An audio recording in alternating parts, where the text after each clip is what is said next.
Hello everyone! Ayan, for today's video ay gagawa tayo ng panibagong menu at huhulaan nyo kung anong klaseng menu ito yung aking nalutuon. Ayan, gamit ang ating antique na kawali. Ayan, tingnan nyo naman, halata naman yan. And una nga pala ay naglaga ako ng manok. Ayan, lagayin lang natin ng ilang minuto. Mga 5 to 10 minutes siguro. Ayan. So, tansya-tansya na lang din yan. So, naglagay pala ako dyan ng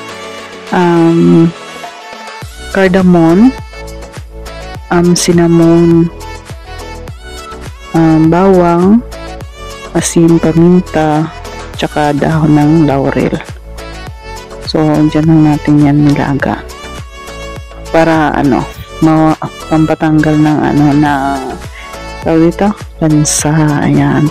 At pagkatapos natin magkain ay i-rest na ng saglit lang para matanggal lahat ng tubig dyan sa manok. And after that, magpainit na tayo ng mantika at ipiprito na natin yan ng nakadapa at ipatihaya. Ayan. Unsa daw? Ayan. Hanggang sa mag-brown-brown na yan.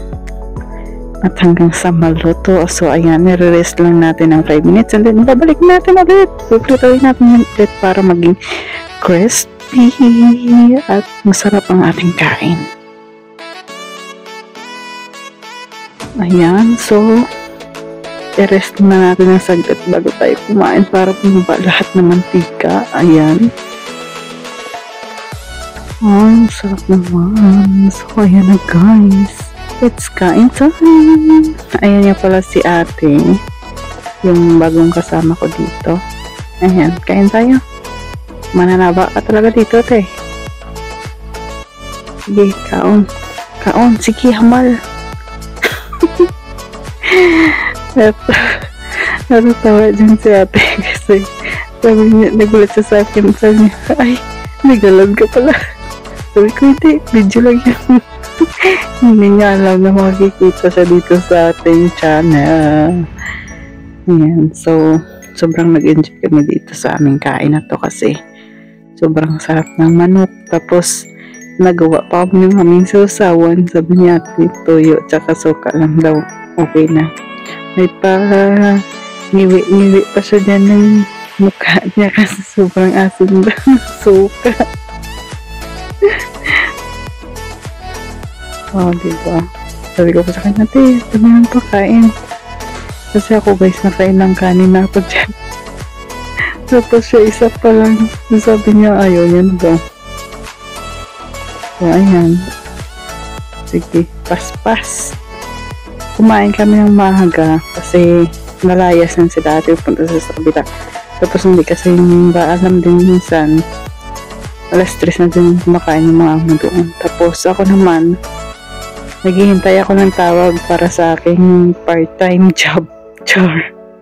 So, may part-time. Pero, natapos lang ang araw. Buto na ng gabi, hindi ako tinawagan. So, natulog ako after namin kumain. Diba?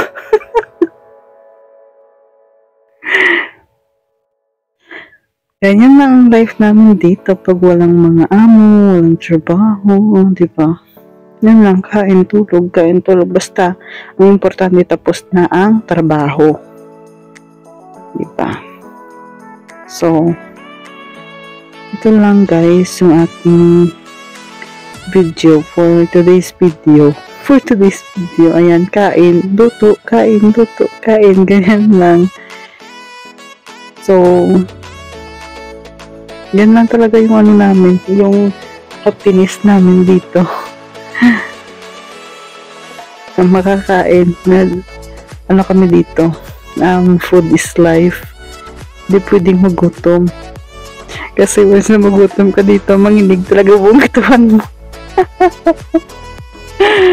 Siguro kaya pas talaga yung kain namin dito ni ate, simot pati mga buto. Ang sarap kasi hanggang buto yung lasa ng manok. niluto namin na ano tawag dito, tawag dyan guys, ito na sasabihin ko na yung tawag dyan. Fried chicken butterfly. Tama ba? Fried chicken butterfly. Ayan. So, kung papalaro ko ito, ang nakahula ng sagot ay may papremyo. Gcash. Gcash tayo for today's video.